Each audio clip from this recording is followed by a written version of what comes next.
The sound of water is perhaps the oldest sound in the world, a rhythmic, low-frequency pulse that has guided the heartbeat of civilizations since the dawn of time. If you listen closely, you can almost hear the soft, persistent lap of the Nile against the limestone embankments of Alexandria, a city of white marble and salt air where the Mediterranean breeze carries the scent of papyrus and distant cedar forests.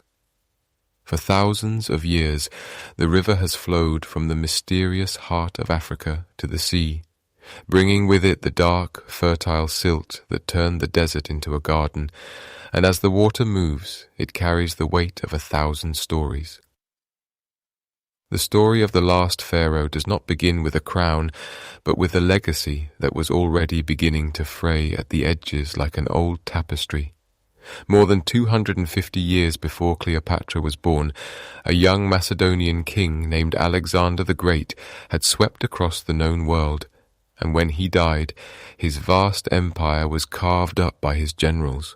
One of them, a man named Ptolemy, took Egypt as his prize, establishing a dynasty that would rule from the gleaming city of Alexandria for nearly 3 centuries. The Ptolemies were Greeks living in an Egyptian world. They built temples to the old gods and wore the traditional double crown of the pharaohs, yet they remained distinct, a family of scholars and warriors who spoke Greek, dreamed of the Aegean, and kept their bloodlines tightly coiled within the family tree. As the decades drifted into centuries, the once mighty Ptolemaic line began to lose its luster. The halls of the great library and the sprawling palaces of the Bruchian district were filled with the echoes of family rivalries, betrayals, and the ever-looming shadow of a new power rising in the west. Rome was no longer a distant city-state. It had become a titan, its legions stretching across the Mediterranean like the fingers of a reaching hand. By the time Cleopatra's father, Ptolemy XII, took the throne, the independence of Egypt was a fragile thing, held together only by massive bribes and the uneasy patronage of Roman generals. Before we journey deeper into the life of the woman who would attempt to save this fading world, I hope you are finding a sense of peace as you settle in for the night. You are here with the Slumber Archives, and it is our greatest pleasure to provide a quiet space for your mind to rest. We share new history narrations just like this one every single day to help you drift off into a deep, restorative sleep. So if you enjoy these journeys through time, please consider subscribing so you never miss a night. A gentle tap on the like button also helps other weary travelers find their way to us. Now, let us return to the quiet halls of the palace in Alexandria, where a young princess is beginning her education. Cleopatra was born into a world of immense privilege and even greater danger, yet she was not like the rulers who had come before her. While her ancestors often remained secluded in their Greek-speaking enclaves, Cleopatra possessed a restless, inquisitive mind that reached out toward the world around her. She spent countless hours in the quiet, cool shadows of the Museion, the Temple of the Muses, which housed the greatest collection of human knowledge in the ancient world. We can imagine her there, the air thick with the smell of old ink and dry parchment, as she studied the works of philosophers, mathematicians, and astronomers. She was a polyglot of extraordinary ability, a trait that set her apart from nearly every other member of her dynasty. It is said that she was the first of the Ptolemies to actually learn the Egyptian language, allowing her to speak directly to her subjects without the need for an interpreter. But her linguistic mastery did not stop there. She spoke the tongues of the Ethiopians, the Troglodytes, the Hebrews, the Arabians, the Syrians, the Medes, and the Parthians. Her voice was like a many-stringed instrument, capable of shifting its tone and cadence to suit whoever stood before her. This education was not merely for show, it was a survival mechanism. She watched her father, a man nicknamed the Flute Player, struggle to maintain his grip on power as he was exiled and then restored to the throne with the help of Roman gold and Roman steel. She saw the way the wind was blowing, sensing that the future of her country would depend on a delicate balance of intellect, charm, and cold, calculated diplomacy. As she walked the marble colonnades of the palace, she likely reflected on the nature of power, how it could be as fluid as the river and as sharp as a blade. She studied the philosophies of the Stoics and the Epicureans, learning to mask her emotions behind a veil of royal composure, preparing herself for a role that she knew would eventually be hers. In the year 51 before the Common Era, the long, troubled reign of Ptolemy XII came to an end. He left behind a kingdom burdened by debt and a will that decreed his eldest daughter, Cleopatra, should rule alongside her younger brother, Ptolemy XIII. At the time, Cleopatra was about 18 years old, a young woman of sharp wit and immense ambition, while her brother was a mere boy of 10, easily swayed by the whispers of his advisers. The tradition of the Ptolemy demanded that they marry and rule as co-regents, a symbolic union meant to preserve the stability of the crown, but the reality was far from harmonious. The palace was a labyrinth of secrets, where eunuchs, generals, and tutors pulled at the strings of the young king, hoping to use him as a puppet to further their own ends. Chief among them was the eunuch Pothinus, a man of cold ambition who viewed the intelligent and independent Cleopatra as a threat to his influence. As the months passed, the air in the royal court grew heavy with suspicion. The young queen found herself increasingly isolated, her decrees ignored and her authority undermined by those who sought a more pliable ruler on the throne. Meanwhile, the land itself seemed to mirror the turmoil in the palace. The Nile, usually so reliable in its seasonal floods, failed to rise to its expected heights, leading to poor harvests and a sense of unease among the people. In the markets of Alexandria, the prices of grain rose, and the golden light of the Mediterranean sun seemed to lose some of its warmth as the threat of civil war loomed over the city. Cleopatra knew that the uneasy peace with her brother could not last. She was a queen who refused to be a shadow, a descendant of Alexander, who understood that in the game of empires one must either lead or be swept away. And so, the stage was set for a confrontation that would ripple far beyond the borders of Egypt. As Cleopatra looked out from the palace windows at the great lighthouse of Pharaoh, its fire casting a long, flickering glow across the harbour, she must have felt the weight of the centuries pressing down upon her. The Ptolemaic dynasty was entering its twilight, but she was not yet ready to let the darkness fall.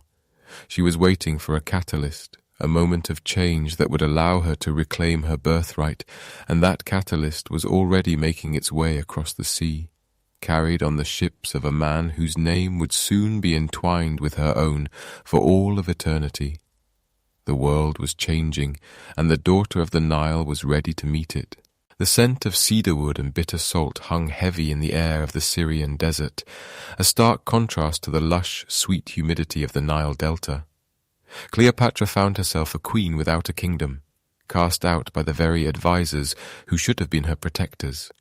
Her younger brother, Ptolemy XIII, had been swayed by the whispers of his eunuch tutor, Pothinus, and the general Achilles, who sought to rule through a puppet king rather than share power with a woman of such formidable intellect. Forced into exile, she did not spend her days in mourning, but in preparation. She raised an army among the Arab tribes, her eyes always fixed on the western horizon, waiting for the tides of fortune to shift in her favour. And shift they did, driven by the winds of a Roman civil war that was rapidly outgrowing the borders of Italy. The Mediterranean was a vast, shimmering chessboard, and at its centre was Pompey the Great, once the most celebrated general in Rome, now a man in desperate flight. He sought refuge in Egypt, hoping for the hospitality of the Ptolemies, but the young king's advisers saw only a burden. They chose a darker path, murdering Pompey as he stepped onto the Egyptian shore, thinking this would curry favour with his pursuer. They were wrong. When Gaius Julius Caesar arrived in Alexandria shortly thereafter, He was not greeted by a grateful ally, but by the grisly sight of his rival's severed head. Caesar was a man of complex emotions, and though he had fought Pompey to the death, he wept at the sight. The Roman general took up residence in the royal palace of Alexandria, demanding the debts owed to Rome and insisting that the siblings reconcile. This was the opening Cleopatra had been waiting for. Yet the palace was a fortress, surrounded by her brother's soldiers, who had orders to kill her on sight.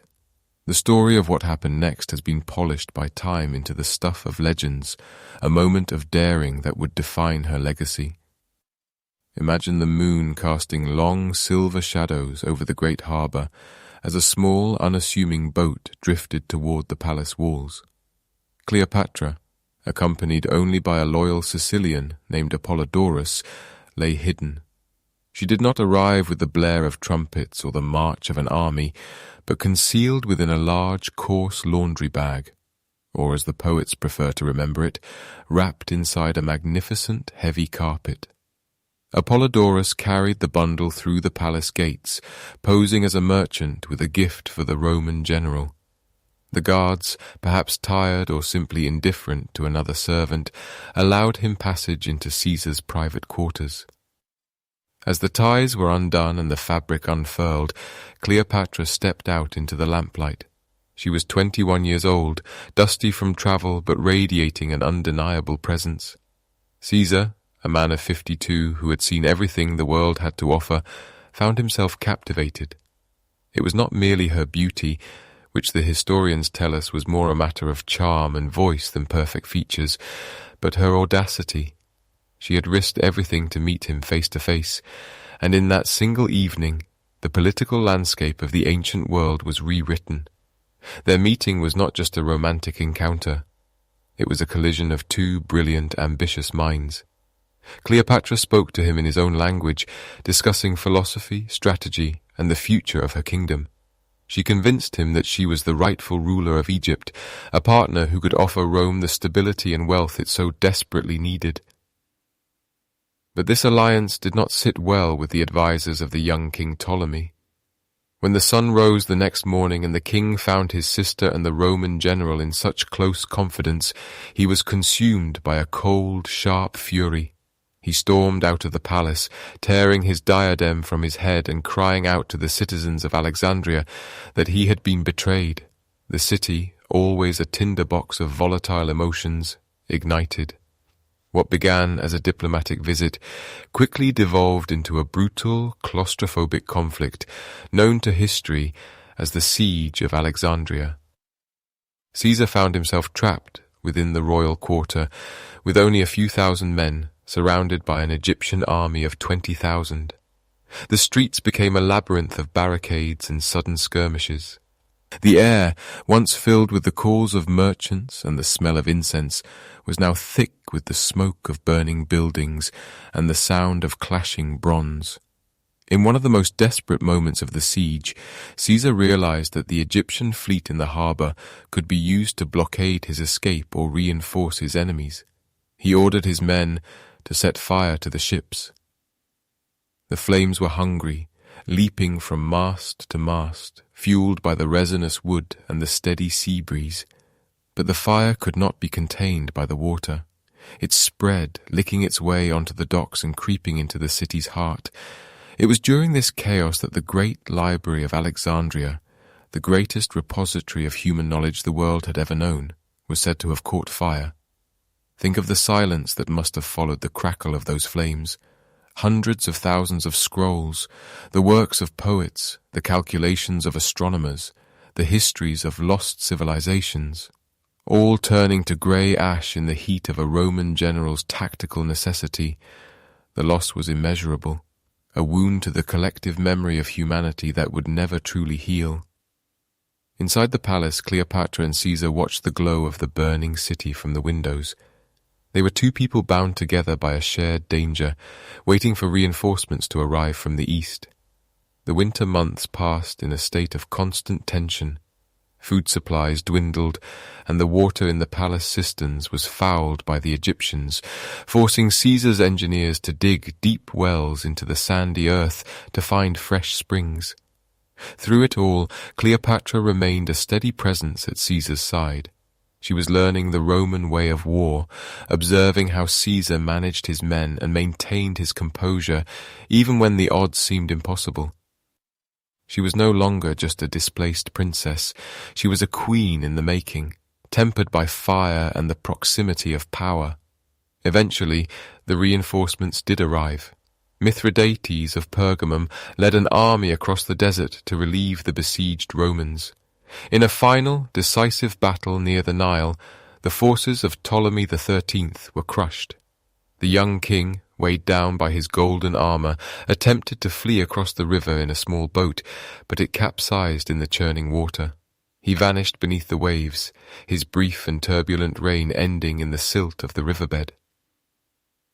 With her brother gone and her enemies scattered or dead, Cleopatra was restored to her throne. She was now the undisputed queen of Egypt, though the price of her crown was a permanent Roman presence in her city. Caesar remained in Egypt for several months after the war ended, a period of relative calm that saw the two of them journeying up the Nile on a massive floating palace. Imagine the sight of that royal barge, its sails dyed in Tyrian purple, moving slowly against the current. They passed the great pyramids, which were already 2,000 years old, and the massive temples of Upper Egypt, where the priests greeted Cleopatra as a living goddess. On this journey, the boundaries between the Roman general and the Egyptian queen blurred. They were no longer just political allies. They were something more complex. Cleopatra was showing him the antiquity and the grandeur of her land, perhaps hoping to inspire in him a vision of a new kind of empire, one that looked to the east as much as the west. As they drifted under the vast, star-studded Egyptian sky, the echoes of the burning library and the Thum and the screams of the siege faded into the rhythmic lapping of the water against the hull. But Rome was a jealous mistress, and Caesar's duties could not be ignored forever. He eventually departed, leaving 3 legions behind to secure Cleopatra's position, but taking with him the knowledge that she was carrying his child. Cleopatra was left to govern a kingdom that had been scarred by war, but she did so with a new authority. She had survived the coup, the exile, and the siege. She had won the heart of the most powerful man in the world, and in doing so, she had ensured that Egypt would remain a sovereign power, at least for a little while longer. The twilight of the Ptolemies had been stayed, replaced by a bright, if uncertain, new dawn. The soft, rhythmic sound of the Nile lapping against the hull of a royal barge serves as the heartbeat of a kingdom reborn. In the year 47, before the Common Era, the air in Alexandria is thick with the scent of lotus blossoms and the heavy, sweet incense of the temples, heralding a moment of profound transformation. Cleopatra, now firmly seated upon her ancestral throne, gives birth to a son, whom she names Ptolemy Caesar. To the people of Egypt, he is Caesarion, the little Caesar. He is more than just a child. He is a living bridge between the ancient wisdom of the pharaohs and the rising, iron-willed power of Rome. As the months drift by, Cleopatra moves with a newfound grace through the halls of her palace, her rule no longer a desperate struggle for survival, but a masterful consolidation of power. She manages the grain harvests, oversees the complex bureaucracy of the Nile, and ensures that the wealth of Egypt flows once more into the royal treasury. But her gaze is often fixed toward the western horizon, toward the city of 7 hills, where Julius Caesar has returned to claim his triumphs.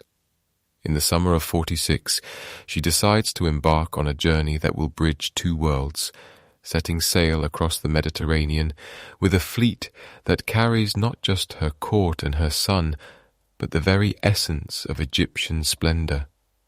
The arrival of the Egyptian queen in Rome is a spectacle that the citizens will whisper about for generations. Imagine the scene as her ships dock at the Tiber, unloading treasures of gold, fine linens, and exotic animals that the Romans have only seen in dreams.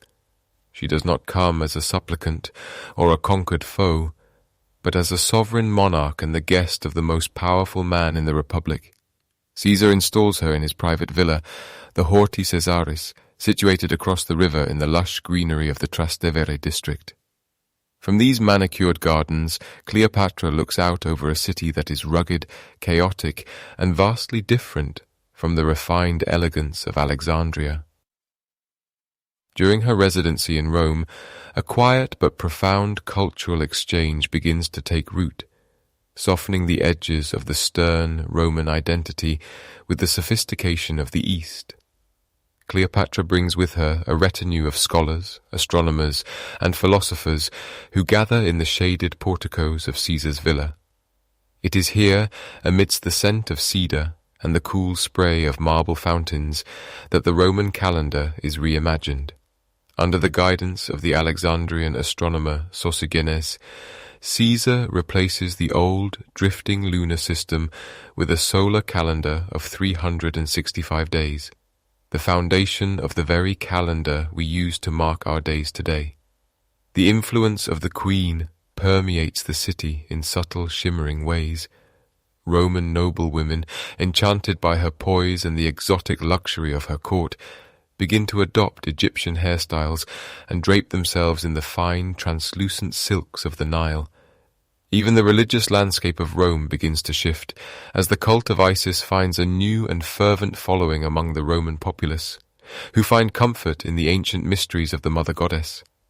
In the Forum, Caesar takes the bold and controversial step of placing a golden statue of Cleopatra within the temple of Venus Genetrix, the goddess from whom his family claims descent.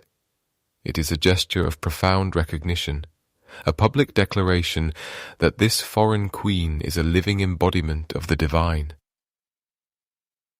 As the seasons turn, life at the villa is a tapestry of intellectual discourse and whispered politics. Cleopatra navigates the treacherous waters of Roman society with a calculated brilliance, hosting banquets where the finest wines are served in jeweled cups and the air is filled with the music of lyres and flutes. She is a woman of immense learning, speaking many languages and engaging the Roman elite in debates on philosophy and statecraft. Yet, beneath the surface of this golden age, there is a growing murmur of discontent. The traditionalists of Rome, led by figures like Cicero, view her with a mixture of fascination and deep-seated fear. To them, she represents the threat of monarchy, a shimmering silken ghost of kingship that the Republic had long ago sworn to destroy. The atmosphere in Rome grows heavy, like the stillness before a summer storm. Caesar is now dictator for life, and his movements are shadowed by those who believe his ambition has become a sickness. Cleopatra remains in her villa, a silent observer to the shifting winds of power, perhaps sensing that the peace she has found is as fragile as the glass ornaments of Alexandria. The city feels different in the early spring of 44. The air is cooler, the shadows longer, and the whispers in the Senate house grow louder and more desperate. On the 15th of March, the world shatters. The news reaches the villa in frantic, breathless bursts. Caesar has been assassinated at the foot of Pompey's statue. The man who was her protector, the father of her child, and the anchor of her political world is gone. The city of Rome, once a place of wonder and exchange, instantly transforms into a labyrinth of danger. The streets are filled with the sound of running feet and the clatter of iron on stone. For Cleopatra, the priority is no longer cultural exchange or diplomatic recognition. It is the survival of herself and her son. The departure from Rome is a stark contrast to her arrival. There is no grand procession, no fanfare, only an urgent, shadowed flight toward the coast. As her ships pull away from the Italian shore, the silhouette of the city fades into the mist, and the Queen turns her face toward the open sea. The journey back to the Nile is long and fraught with uncertainty, the waves of the Mediterranean mirroring the turbulence of her heart. She returns to an Egypt that is mourning, yet she knows she cannot afford the luxury of grief.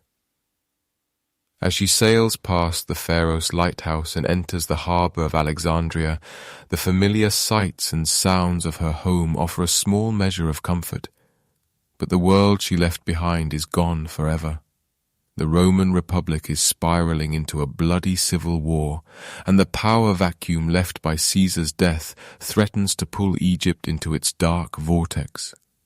Cleopatra stands on the deck of her ship, watching the golden light of the Egyptian sun illuminate the temples and palaces of her city.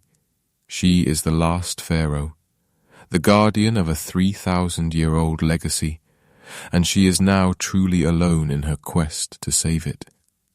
The years that follow her return are marked by a quiet, steely resolve. She focuses on the needs of her people, navigating the challenges of a plague and several years of poor harvests caused by the failure of the Nile to rise. She is a queen of the people, opening the royal granaries and walking among the citizens to ensure they are fed. It is a time of inward growth, a period where she strengthens her hold on the hearts of the Egyptians, preparing for the inevitable moment when Rome will once again come knocking at her door. The golden age has been touched by shadow, but the queen's spirit remains unyielding, a steady flame in the gathering dark. The scent of expensive, burning Chi-Fi incense often reaches the shore long before a royal vessel is ever seen. It is a thick, sweet aroma, a blend of honey, wine, raisins, and myrrh that clings to the humid air of the Mediterranean. In the summer of 41 before the Common Era, this fragrance drifted across the Cydnus River toward the city of Tarsus, signaling an arrival that would change the course of the ancient world forever. While Cleopatra had been busy stabilizing her kingdom and tending to the needs of her people, the power dynamics of Rome had shifted once again. Following the assassination of Julius Caesar, the empire was divided among a triumvirate, and it was Mark Antony, the bold, impulsive, and charismatic general who now commanded the East. He had summoned Cleopatra to Tarsus to answer for her perceived lack of support during the Roman civil wars. It was a command, a formal legal summons from a superior to a subordinate. But Cleopatra, ever the master of optics and psychology, understood that this was not an interrogation to be feared, but an invitation to a grand performance. She did not rush to answer his call. Instead, she let him wait, allowing his curiosity and his frustration to simmer in the heat of Asia Minor. When she finally arrived, she did so not as a supplicant or a nervous vassal, but as the living embodiment of the goddess Isis Aphrodite. As the people of Tarsus gathered at the riverbanks, they witnessed a sight so spectacular it felt like a dream induced by the midday sun. A magnificent barge glided up the river, its hull plated in shimmering gold that caught the light and cast dancing reflections across the water. The sails were a deep royal purple, woven from the finest Tyrian silk, billowing softly in the breeze. The oars were made of solid silver, dipping into the river in perfect, rhythmic harmony to the sound of flutes, pipes, and harps. It was a sensory tapestry, a slow, deliberate procession designed to overwhelm the senses and bypass the intellect entirely. Cleopatra herself lay beneath a canopy spangled with gold, fanned by boys dressed as cupids, while her most beautiful handmaidens were costumed as sea nymphs and graces, tending to the rigging and the rudders. The air was so heavy with the perfume from the many censers on board that the scent wafted far into the surrounding hills. It is said that the crowds in the marketplace deserted Antony, who sat alone on his tribunal as they rushed to the river to see the miracle. The word spread through the city like a fever. Aphrodite had come to revel with Dionysus for the good of all Asia. Antony, who prided himself on his connection to the god of wine and theatre, found his defences entirely dismantled before a single word was exchanged. When he invited her to dinner, she countered by inviting him to her barge instead, hosting a banquet of such staggering opulence that it made the wealth of Rome look like the scrapings of a provincial table. The floors were covered in a knee-deep carpet of rose petals, and the lighting was so intricate, with thousands of lamps arranged in geometric patterns, that it seemed as though the stars themselves had descended to the deck. In this atmosphere of intoxicating luxury, the political tension evaporated. Cleopatra knew her audience. Antony was not Caesar. He was not a man of cold, calculated logic or austere stoicism. He was a man of grand appetites, a lover of the arts, a soldier who craved the spectacular.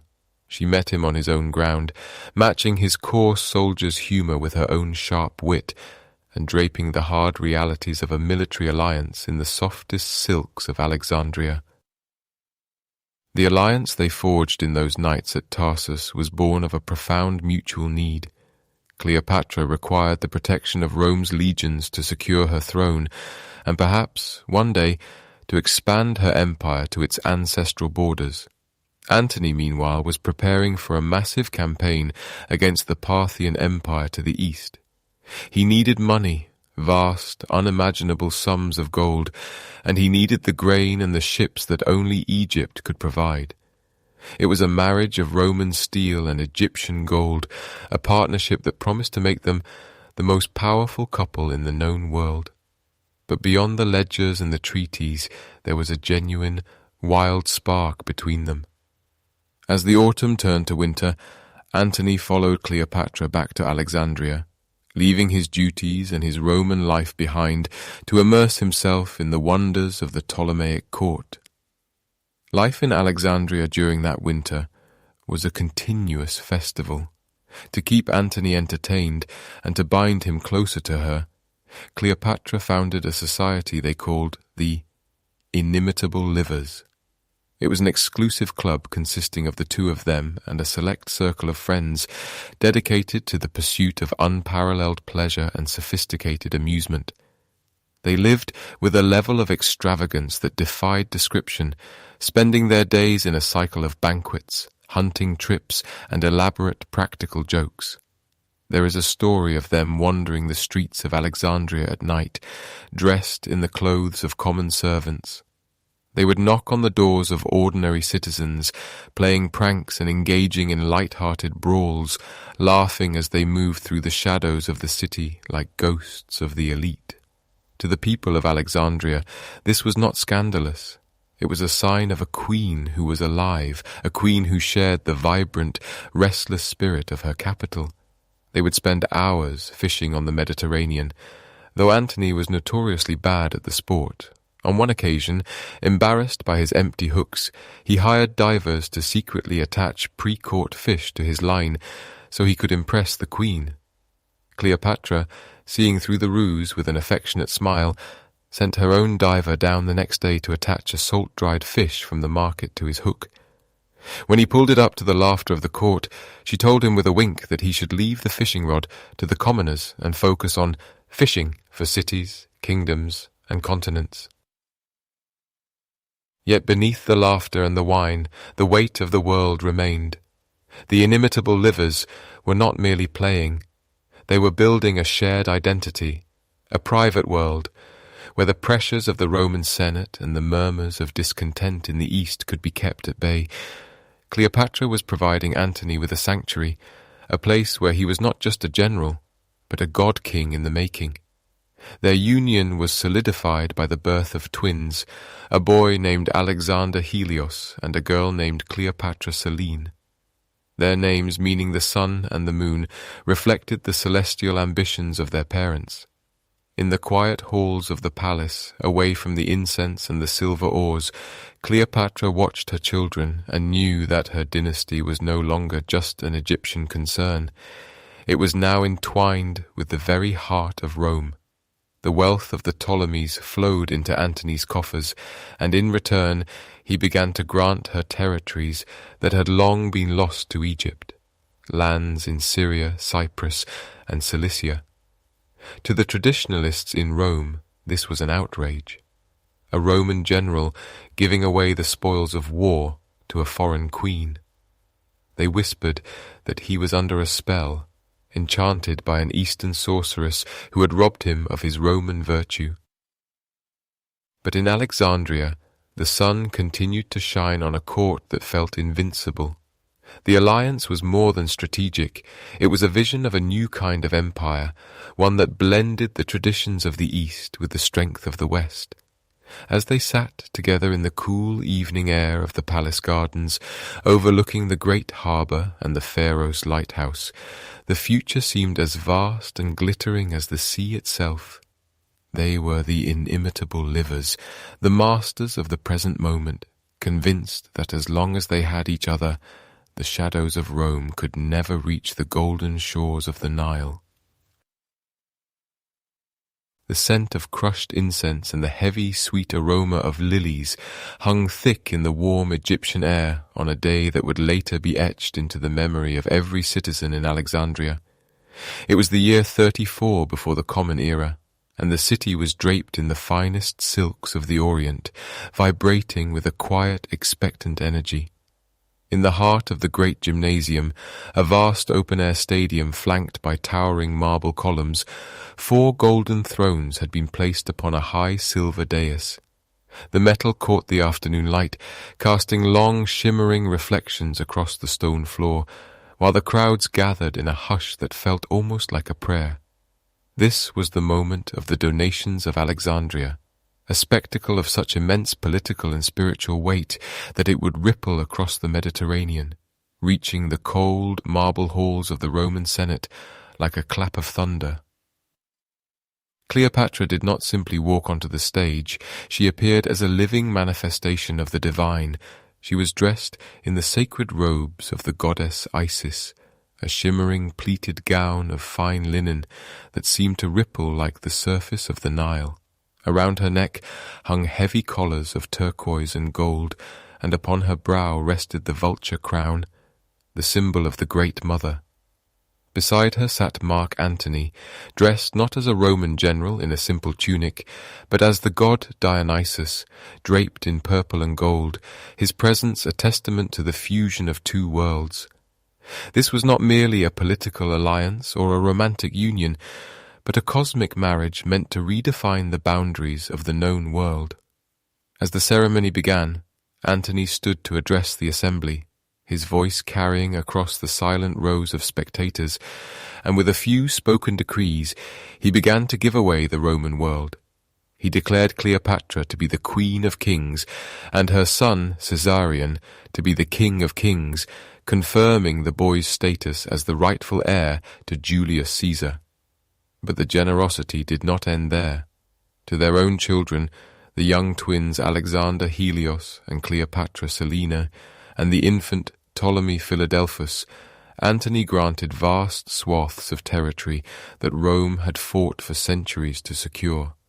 Armenia, Media, Parthia, Cyrenaica, Libya, and the rich lands of Syria and Cilicia were all partitioned and handed over to the children of the Egyptian queen. It was the height of Cleopatra's territorial influence, a moment when the Ptolemaic Empire expanded its reach further than it had in generations, stretching its golden fingers across the east. The map of the world was being redrawn in the shade of the gymnasium, and for a brief, shimmering window of time, it seemed as though Alexandria had finally eclipsed Rome as the true center of the universe. While the people of Alexandria cheered, seeing their queen elevated to the status of a living goddess, the news travelled westward with a biting chill. In Rome, Octavian watched and waited, his eyes fixed on the reports coming from the east. To the Roman mind, the image of a Roman general sitting on a silver throne and giving away provinces to a foreign queen was nothing short of a betrayal of the Republic's soul. Octavian, a master of the slow and steady burn of public opinion, began to weave a narrative that would paint Antony not as a conqueror, but as a man bewitched. He whispered in the ears of the senators, telling tales of a Roman hero who had forgotten his heritage, who had traded his toga for an oriental robe and his dignity for the charms of a Nile sorceress. The propaganda war had begun in earnest, and its primary target was not Antony's military might, but Cleopatra's character. Octavian portrayed her as a monstrous other, a woman who used dark arts and feminine wiles to subvert the natural order of Roman patriarchy. He painted a picture of a decadent, rotting East that threatened to swallow the virtuous, stoic West. Every jewel Cleopatra wore, every feast she hosted, and every title she claimed was used as ammunition against her. The Senate halls echoed with speeches about the dangers of a female ruler, and the Roman public began to fear that if Antony were not stopped, the seat of power would move from the Tiber to the Nile, and the Roman way of life would vanish into the mists of Egyptian mysticism. Amidst this gathering storm, Cleopatra remained focused on the spiritual foundation of her reign. She understood that power was not just a matter of legions and grain, but of perception and belief. By identifying herself so closely with the new Isis, she was offering her people a sense of continuity and protection that transcended the fickle nature of politics. Isis was the goddess of 10,000 names, the protector of the hearth, the mistress of magic, and the mother of the king. By embodying her, Cleopatra became more than a monarch. She became a source of life and stability for the entire kingdom. When she walked through the palace, the servants and courtiers saw not just a woman, but the breath of the Nile itself, a figure who could command the rising of the waters and the ripening of the crops. As the months drifted by, the atmosphere in Alexandria took on a bittersweet quality, a mixture of immense grandeur and a quiet, underlying tension. The banquets grew more lavish, the music of the flutes and harps more haunting, as if the court were trying to outrun the shadow of the coming conflict. Antony and Cleopatra lived as though time were a river that could be stayed by the sheer force of their will. They spent their days hunting along the marshy banks of the delta, and their nights watching the stars from the palace balconies, discussing philosophy and the movements of the planets. It was a life of profound luxury and intellectual depth, a final flourishing of the Hellenistic world before the cold, practical hand of Rome reached out to grasp it. The propaganda war in Rome reached a fever pitch when Octavian illegally seized Antony's will from the temple of the Vesta. In a move that shocked even his supporters, he read its contents aloud to the Senate. The document confirmed the rumors.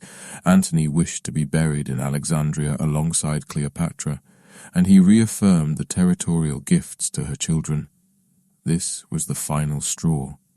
To the Romans, the desire to be buried in foreign soil was the ultimate act of treason. Octavian had what he needed. He did not declare war on Antony, for a civil war was a messy and unpopular affair. Instead, he declared war on Cleopatra. By framing the conflict as a crusade against a foreign queen who had bewitched a Roman citizen, he united the people of Italy under his banner of supposed moral rectitude. Meanwhile, in the quiet courtyards of the Egyptian capital, the preparation for war began to hum beneath the surface of daily life. Shipyards along the coast worked through the night, the sound of hammers and saws echoing across the water. Cleopatra contributed her massive wealth to the cause, funding a fleet of quinqueremes that were like floating fortresses, their prows decorated with the images of gods and their decks crowded with archers and soldiers. She was not content to stay behind in the safety of the palace. She intended to sail with Antony, to lead her people from the front as the queen of kings. She believed in the destiny they had forged together, a destiny where the East and West would coexist under their shared line.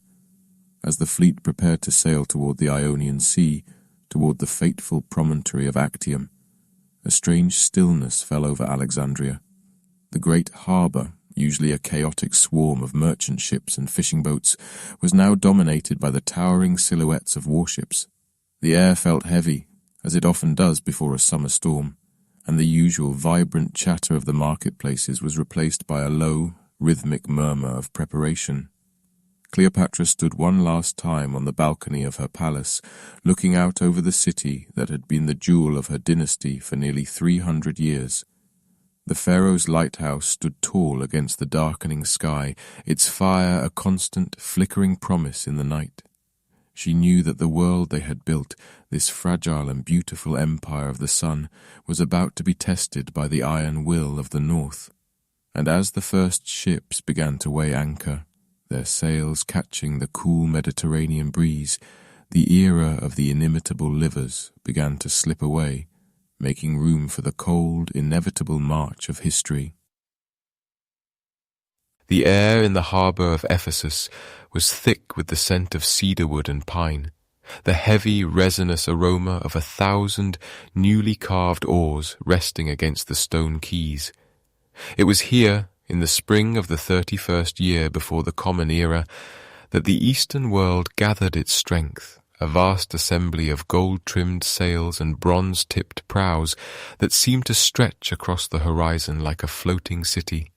Cleopatra moved through this forest of masts with a quiet, steady grace, her presence a constant reminder of the wealth of Egypt that fueled this entire endeavour.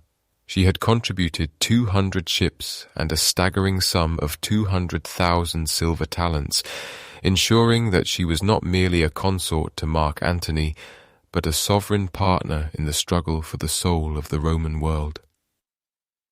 The fleet was a tapestry of ancient cultures, a vibrant collection of Phoenician sailors, Greek navigators, and Egyptian marines, all preparing for a journey toward the rugged coastlines of Greece. As they began their slow migration westward, the movement was not hurried. It was a grand, deliberate procession across the sapphire waters of the Aegean. They settled at Samos for a time, where the atmosphere was strangely festive, filled with theatre and music, as if the weight of the coming conflict could be held at bay by the sheer beauty of the Mediterranean spring. But beneath the celebrations, the logistical reality was beginning to settle in, a heavy realization that maintaining such a massive force required more than just gold. It required a swiftness that Antony, perhaps softened by the luxuries of the East, was slow to command. By the time they reached the Ambracian Gulf and established their camp at Actium, the strategic landscape had already begun to shift in favor of their rival. Octavian, younger and perhaps more driven by a singular, cold ambition, had allowed his brilliant general Agrippa to seize the initiative, while Antony and Cleopatra remained anchored in the safety of the Gulf. Agrippa's smaller, more agile ships began to harass their supply lines, cutting off the vital grain ships from Egypt and leaving the massive army on the shore to contend with hunger and the creeping damp of the marshes. The air grew heavy with the sound of coughing and the low murmurs of discontent as disease began to thin the ranks of the legionaries, the once proud soldiers of the East, now staring out at a sea that felt increasingly like a cage. The decision to engage in a naval battle, rather than retreating inland to fight on the firm ground where Antony's infantry excelled, remains one of history's most debated whispers. Some say it was Cleopatra's influence, her desire to keep her fleet close so that a path back to Alexandria would always remain open. Others suggest that the desertions of key generals had left Antony with no choice but to stake everything on a single, decisive stroke at sea. On the morning of the 2nd of September, the heat was already shimmering off the water as the two fleets faced one another outside the mouth of the Gulf. Antony's ships were gargantuan, towering wooden fortresses with 10 banks of oars, designed to smash through opposition with sheer weight and height. Against them stood the Liburnian galleys of Octavian, low, swift, and lethal, darting through the waves like wolves circling a herd of elephants. The sound of the battle was a cacophony of splintering timber and the rhythmic beat of the rowing masters' hammers, a chaotic symphony that echoed off the surrounding cliffs. For hours, the giant ships of the East held their own, their archers raining fire and stone down upon the smaller Roman vessels that swarmed around them. But the wind, that fickle and invisible hand of fate, began to shift. The heavy quinqueremes found themselves outmaneuvered in the choppy waters, unable to turn quickly enough to face the nimble attacks of Agrippa's captains. From her position in the rear, aboard her magnificent flagship the Antonius, Cleopatra watched as the line began to waver, the golden purple of her sails catching the light as she made a choice that would echo through the centuries. With a suddenness that stunned both friend and foe, the Egyptian squadron, 60 ships in total, hoisted their sails and began to cut through the center of the engagement, heading south toward the open sea. It was not a maneuver of attack, but one of escape. Seeing the Queen's sails receding toward the horizon, Antony was overcome by a moment of profound human frailty. Leaving his men to fight on, leaving his honor on the blood-stained decks of his flagship, he boarded a small, fast galley and rowed with desperate strength to follow her. The battle continued for hours after they vanished, a grim and grinding struggle that eventually saw the remains of the Eastern fleet burned or captured, while the land army, left leaderless and confused, eventually surrendered to the promise of Octavian's mercy. The voyage back to Egypt was a long, somber trek across a sea that no longer felt like theirs. On board the Queen's ship, Antony sat in the stern for 3 days, his head buried in his hands, refusing to speak or even look at the woman for whom he had sacrificed a world.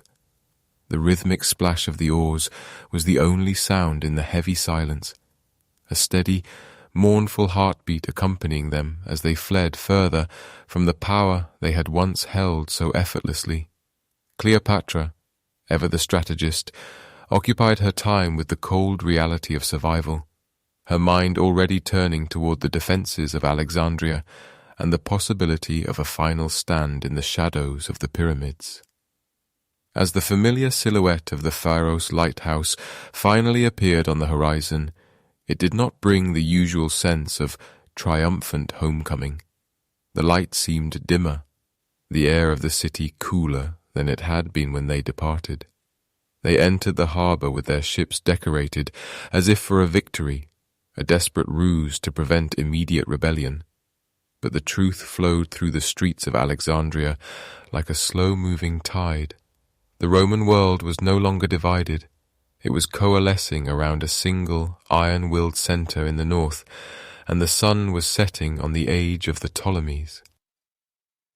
They spent those final months in a strange, suspended reality, forming a new society they called the Partners in Death, a dark mirror to the inimitable livers of their youth. The banquets continued, the wine flowed, and the music played late into the velvet Egyptian nights, but the laughter had a hollow ring to it now. Outside the palace walls, the world was changing. The Mediterranean was becoming a Roman lake, and the messengers arriving from the east brought only news of further defections and falling cities. Cleopatra walked the gardens of the palace, perhaps touching the cool stone of the statues, or breathing in the scent of the lotus flowers, knowing that the empire she had fought so hard to preserve was now a fading dream, drifting away like the smoke from a dying fire. There is a particular kind of stillness that precedes the end of an era, a quiet so profound that it seems to stretch time itself. In Alexandria, the people watched the sea, waiting for the first glimpse of Octavian's sails, while their queen prepared for the inevitable with the same meticulous care she had once used to plan a coronation. The Golden Age was over. The Iron Age had arrived. And as the shadows lengthened over the halls of the Ptolemies, the last pharaoh of Egypt began to prepare her final, most enduring act of defiance against the encroaching silence of history. The sound of iron-shod boots on stone began to echo through the dusty outskirts of the city, a rhythmic, relentless drumming that signaled the end of an era. Octavian's legions moved like a slow tide of crimson and bronze, closing the distance between the Roman world and the last sanctuary of the Ptolemies. Inside the walls of Alexandria, the air felt thick and heavy, as if the very atmosphere was mourning the approaching silence. Mark Antony, once the most formidable general in the Mediterranean, found himself commanding a ghost of an army. As the Roman fleet appeared on the horizon, his remaining ships did not engage in battle. Instead, they raised their oars in a gesture of surrender, drifting toward the enemy as if drawn by an invisible current. His cavalry soon followed, deserting the man who had once promised them the world. In those final desperate hours, a message reached Antony in the heat of the morning. It was a brief, devastating report. Cleopatra was dead. She had retreated to her massive 2-story mausoleum, a structure she had built near the temple of Isis, filled with gold, silver, ebony, and cinnamon. And there, it was said, she had taken her own life. The news shattered what remained of Antony's spirit.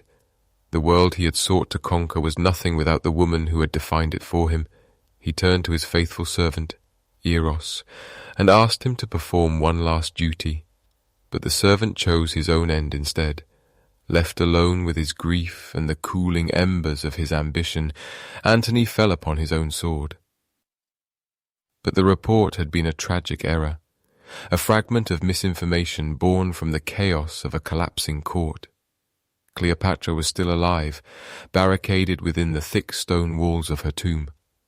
When she learned of Antony's failed attempt, she had him brought to her.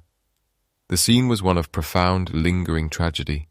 Because she feared the doors of the mausoleum could not be reopened without letting in the Roman soldiers, she and her 2 trusted handmaidens, Iras and Charmian, lowered ropes from an upper window. With their own hands, they strained to pull the dying general upward, his blood staining the white stone as he was hoisted into the sanctuary of the woman he loved. He died in her arms, a fallen titan of Rome exhaling his last breath in the heart of Egypt. And so, the queen was left to face the victor alone. Octavian did not want her dead. Not yet. To him, Cleopatra was the ultimate prize, a living trophy whose presence in a Roman triumph would solidify his transition from a mere general to the first emperor of Rome. He sent his envoys to negotiate, to coax her out with promises of mercy and safety for her children. Cleopatra, ever the strategist, spoke to them through a heavy door, her voice steady despite the shadows lengthening around her. She knew the language of power better than anyone, and she understood that Octavian's mercy was merely a gilded cage. To be led through the streets of Rome in chains, mocked by the very people who had once feared her name, was a fate far worse than the darkness. As the Roman guards eventually found a way into the mausoleum, scaling the walls while she was distracted by a messenger, Cleopatra remained composed. She was a captive now, watched day and night by guards instructed to prevent her from harming herself. Yet, even in her confinement, she moved with a quiet, regal grace, as if she were still presiding over a court of thousands. She requested permission to perform the final funerary rites for Antony, and Octavian, perhaps underestimating the depth of her resolve, granted it. She bathed his body, anointed it with precious oils, and spoke to him as if he could still hear her, a private ceremony that served as her final farewell to the life they had shared under the sun of the Nile. The days that followed were a delicate dance of deception. Cleopatra met with Octavian in person, appearing dishevelled and grief-stricken to lower his guard. She allowed him to believe she was broken, that she was clinging to her treasures and her life out of fear. She even presented him with an inventory of her wealth, purposefully leaving items off so that her treasurer could betray her, creating the illusion that she was still desperately trying to secure a future for herself. Octavian left the meeting satisfied, convinced that the Queen of Egypt was a defeated woman who would submissively follow him to Rome. But as soon as the doors closed, the mask fell away. Cleopatra knew that the time for words had passed, and the time for ritual had begun. On a warm afternoon in August, in the 31st year before the Common Era, Cleopatra requested a final, lavish meal. She bathed in water scented with rose and jasmine, dressing herself in her finest royal robes, the divine vestments of Isis, She wore the diadem of the pharaohs and the jewels of her ancestors, reclining on a golden couch as if preparing for a state banquet. A peasant arrived at the door of the mausoleum, carrying a small basket of late summer figs. The Roman guards, searching for weapons or messages, looked through the fruit and saw nothing but the ripened harvest of the Egyptian soil. They allowed the man to pass, unaware that beneath the leaves lay the instrument of a queen's final escape. The details of what happened next have been debated by historians for over 2,000 years, draped in the soft fabric of legend and mystery. Some say a small asp, the sacred cobra of the sun god Ra, was hidden in that basket of figs, its venom a divine medium that would grant her immortality. Others suggest a poisoned comb or a hollow needle concealed in her hair. What is known is that when Octavian's messengers finally burst into the room, alerted by a brief final note Cleopatra had sent to their master, they found the doors barred from the within. When they finally forced their way inside, the air was still, heavy with the scent of incense and the salt of the sea. Cleopatra lay dead upon her golden couch, looking as though she had simply drifted into a deep, dreamless sleep. She was perfectly composed, her royal attire undisturbed, the crown of Egypt resting exactly where it belonged. Her handmaid, Iris, lay dead at her feet. The other, Charmian, was weakly attempting to adjust the queen's diadem with trembling hands. One of the Roman guards, stunned by the sight, shouted at her, asking if this was well done. Charmian, with her final breath, replied that it was indeed well done and fitting for the descendant of so many kings.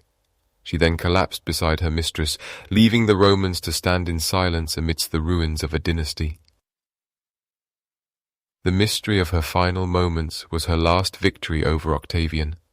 By choosing the timing and manner of her departure, she denied him the satisfaction of her humiliation. She had transformed her death into a sacred rite, a transition from a mortal queen to a mythic figure that would haunt the Roman imagination for centuries. There were no marks on her body, save for 2 tiny, nearly invisible punctures on her arm, which the people of Alexandria whispered were the marks of the cobra, the uraeus that protected the pharaohs. As Octavian looked upon her, he could not help but feel a reluctant admiration for the woman who had outmaneuvered him one last time, even in the silence of the grave. The city of Alexandria, usually so vibrant and loud, seemed to hold its breath as the news spread. The great library, the Pharaoh's lighthouse, the bustling markets of the Canopic Way, all of it now belonged to Rome. The line of the Ptolemies, which had ruled for nearly 300 years, had come to an end with a quiet sigh in a stone chamber. But as the Roman soldiers began the work of dismantling the kingdom, they found that they could not erase her. Cleopatra had woven herself into the very fabric of the landscape, her name whispered by the reeds of the Nile and etched into the stones of the temples. The Iron Age had arrived, and the Roman Empire would soon stretch across the known world, but the memory of the last pharaoh remained, a shimmering golden reflection on the surface of history that no tide of conquest could ever truly wash away. The weight of a crown is heavy, but the weight of a legacy is infinite, and as the dust settled over the palaces of Alexandria, a silence fell upon the land that had not been felt for 3,000 years. The age of the living gods had come to an end, replaced by the cold, administrative precision of Rome. Octavian, soon to be known as Augustus, did not merely conquer a kingdom. He inherited a ghost. Egypt was no longer a sovereign power, but a personal estate of the emperor, a vast granary meant to feed the hungry masses of Italy, its wealth siphoned away to pave the streets of a distant city. The great library still stood, and the Pharaoh's lighthouse still cast its guiding beam over the Mediterranean, but the heart of the nation had shifted. The divine line of the pharaohs, which had stretched back to the dawn of time, was severed, leaving the Nile to flow through a landscape that was now, for the first time, a mere province of a foreign empire. And yet, even as the Roman legions marched through the streets and the tax collectors began their meticulous work, the image of Cleopatra began its long, slow transformation from a woman of flesh and blood into a creature of myth. To the Romans, she was a cautionary tale, a dangerous Eastern queen whose charms had nearly toppled the Republic. They painted her as a sorceress, a weaver of webs who had ensnared great men like Caesar and Antony. But as the centuries drifted by like the silt at the river's mouth, the propaganda of the victors began to soften. The harsh edges of political rivalry faded, replaced by the soft glow of a tragic romance. In the quiet halls of history, she became the symbol of a lost world, a figure of immense intellect and tragic beauty who chose death over the humiliation of a triumph in the streets of Rome. As the years passed, the world could not stop reimagining her. In the Middle Ages, she was a figure of courtly love. In the Renaissance, she was the subject of grand tapestries and oil paintings, her skin rendered in luminous pigments as she held the asp to her breast. Writers like William Shakespeare breathed new life into her story, giving her words that would echo through theatres for hundreds of years, casting her as a woman of infinite variety whom age could not wither. She became a canvas upon which every era painted its own desires and fears. To some she was a feminist icon, a woman navigating a world of men with unparalleled skill.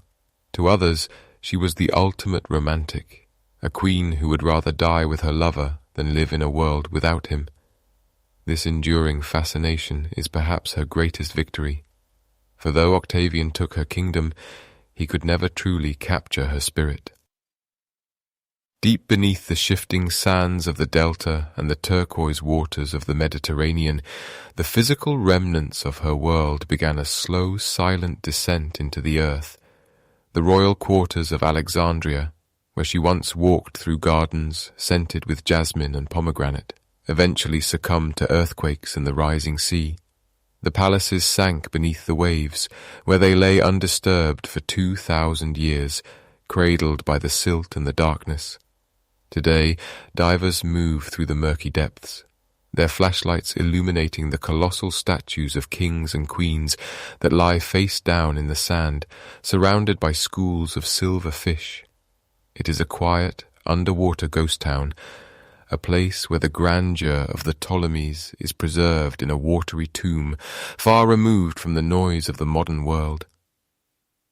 Meanwhile, out in the desert, the search for her final resting place continues to haunt the imaginations of explorers and archaeologists alike. Some believe she was buried in a magnificent tomb within the royal district, now lost forever beneath the harbour.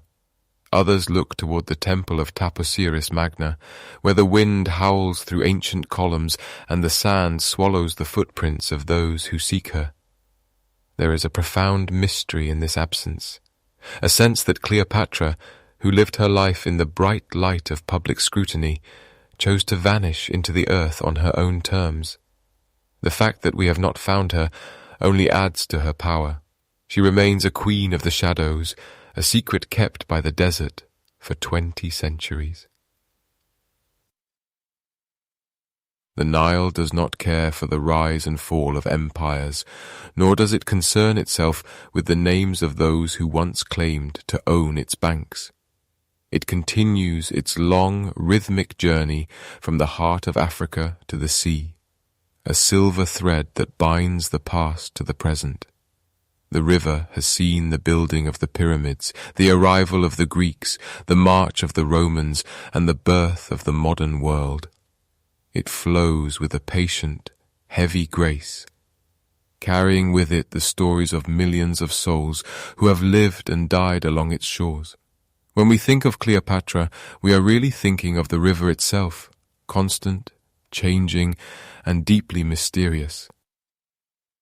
In the quiet of the night, if one were to stand on the banks of the Nile near the ruins of Dendera, the world feels very thin.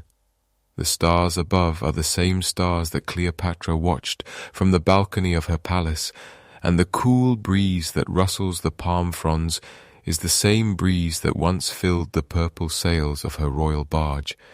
There is a comfort in this continuity, a sense that nothing is ever truly lost, only transformed.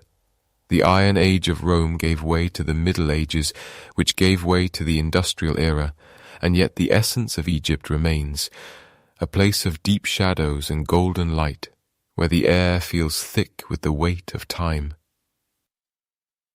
History is not a straight line, but a series of circles, much like the eddies that form in the water behind a passing boat. We return again and again to the story of the last Pharaoh because it speaks to something fundamental in the human experience, the desire to be remembered, the courage to face an ending with dignity, and the fleeting nature of power. Cleopatra was the final flame of an ancient fire, a brilliant spark that illuminated the world before the long night of the Roman peace descended. She was the bridge between the old world of gods and monsters and the new world of emperors and law. As the darkness deepens and the world grows still, imagine the Nile flowing past the silent temples, its waters dark and cool under the moon. The reeds sway gently in the current, making a soft, shushing sound that mimics the breath of a sleeping land.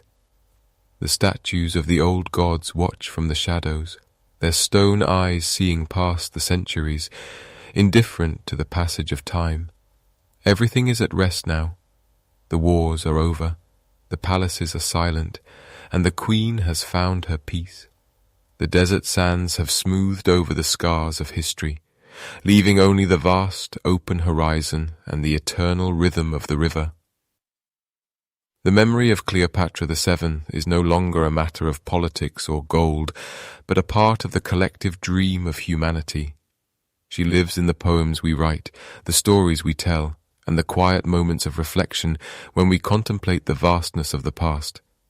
She is the whisper in the wind, the shimmer on the water, and the starlight reflecting off the desert floor.